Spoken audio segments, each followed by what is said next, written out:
So I am Craig Wantuck. I am the VP of Corporate IT Infrastructure at Precisely, a global company with presences in all the major countries. And we have four main data centers scattered across the globe where we consolidate all our infrastructure. My name is George Harris. I'm the Director of Network Infrastructure.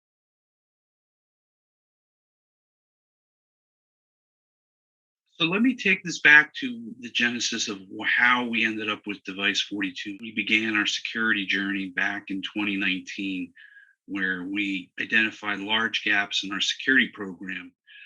One of the biggest gaps they identified was the lack of a CMDB product. A very big driver for us was that Jira, being that we are a software company, Jira is at the center of almost everything we do. We found Device42 pretty quickly, along with a few other products. So we looked first at the Jira only compatibility space, and we found that Device42 was the only capable product.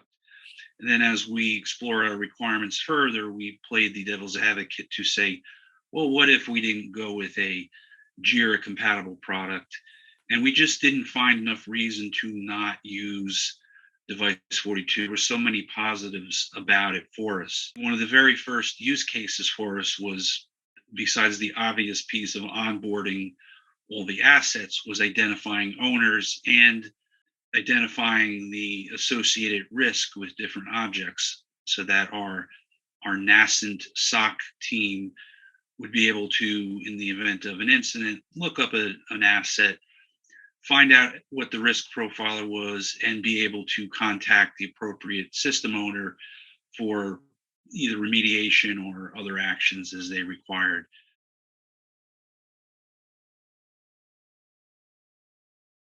We use it for a lot of what if scenarios. So, for example, we had one today, and again, very much security centric, which was we found out that there was something Microsoft product that only worked with 2019 fully and was kind of crippled if it was anything less. So I asked my Device42 administrator, can you get me a list of every Windows server system below 2019 and send it back to me? And he was very quickly able to produce that inventory for us. We essentially collect everything: physical, virtual, networking. It is our change management database of record for everything in the company, not just for corporate IT, but also for research and development and the engineering teams. Everything feeds into Device42, either directly through the Device42 agents or through use of other feeds from systems like SCCM or Intune or Snow. Everything goes into Device42. We're trying to use it as the single source of truth. The term I came up with before was basically the arbitrator, what the truth is on our network. So we use it for our IPAM, for our IP address management component. We use it for our circuit contracts to keep them in there. We put our SSL certificates, and when are they expiring? That stuff is in there. So we're trying to use it as close to being the complete package as possible. We've even taken it into some of the DCIM, the DSIM type functionality, where we are starting to enter in the layouts of our data centers in there so that we can model everything. And that's also our floor plan and layout. So we're not scrambling to find those pieces of information elsewhere.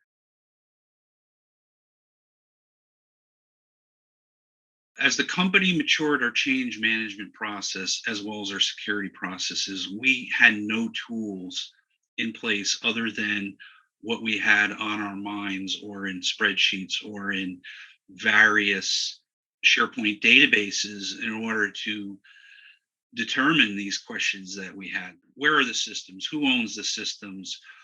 What other systems do these affect if we make a change? If I had to put a dollar amount on it, realistically, it's probably millions of dollars, because as we've grown, we're finding more and more companies will not do business with us unless we meet some of these security standards.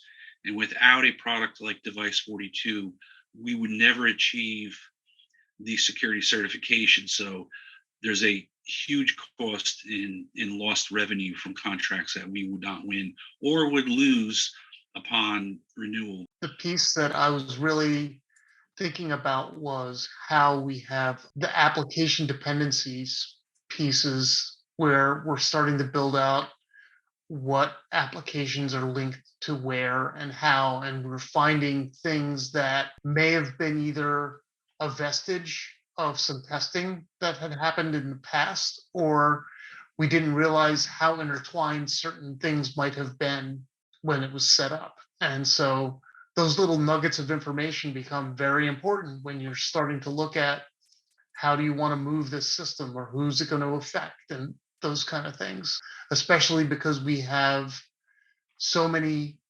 locations around the world. If I'm going to move something in the New York metro area, how is that going to affect something in Chicago? That's another really great thing in terms of trying to get out in front of how many people are you affecting Mhm. when you do something, and trying to not even just minimizing the effect, but also so that you can clearly delineate who it's going to affect so that you can contact them properly that they're going to be affected. That's incalculable.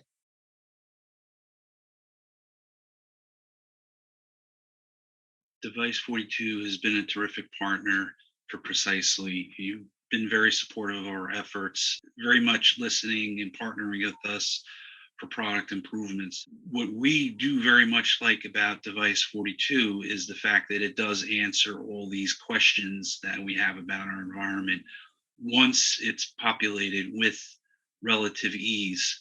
The dependency mappings, the IPAM, basically I hate to use this overused analogy, but it's the Swiss Army knife of tools for everything IT service centric. We've been very happy with Device 42 partnering with us because you're willing to listen and make improvements to parts of the product based on our user experience of where we see it can go and prosper.